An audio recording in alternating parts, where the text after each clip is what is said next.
भगवान ये मोर प्यार लगा कर नजर लगे भगवान।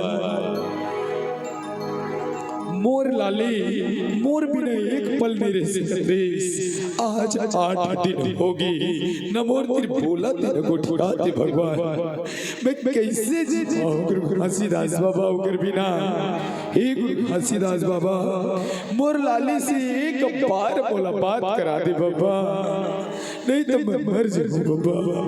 हे गुरु घासीदास बाबा उकर नंबर लगा खाओ, एक पैतो मोर फोन ला उठा ले, एक पैतो मोर से बात कर ले।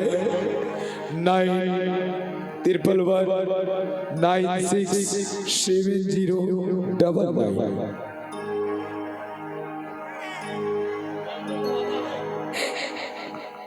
हेलो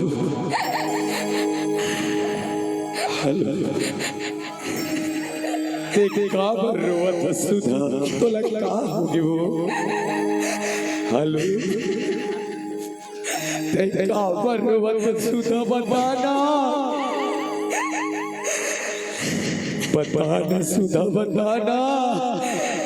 हेलो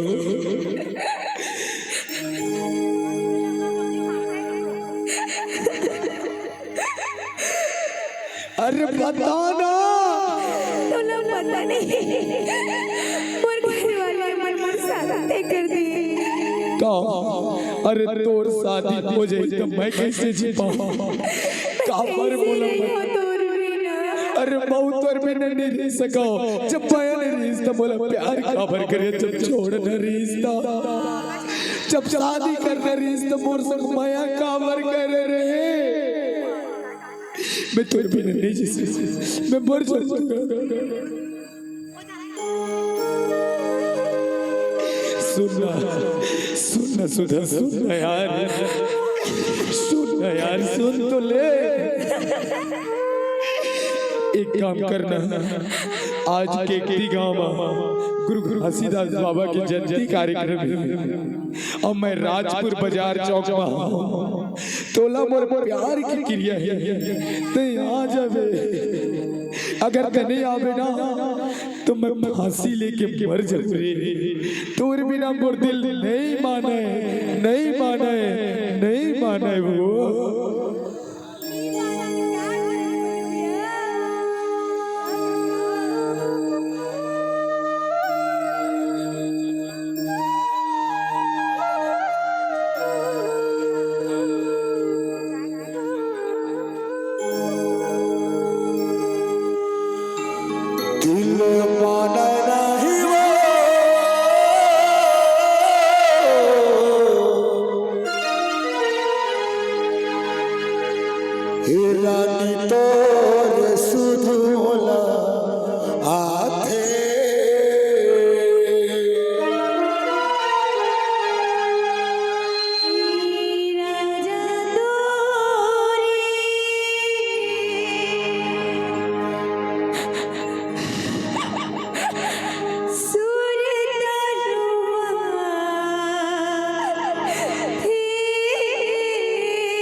सोचा था तू ही ना तू ना था, माया ना करे नहीं जान।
से माथे बोला सजनी कुर्तु दरबारी माँ हंसी जिघाली माँ मन नमो है रानी मन नमो है रानी मन मन में सोचा था तू ही है गुण था मन मन में सोचा था तू ही है गुण था माया लवर नहीं चले माया लवर नहीं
जाने मोरा नहीं वो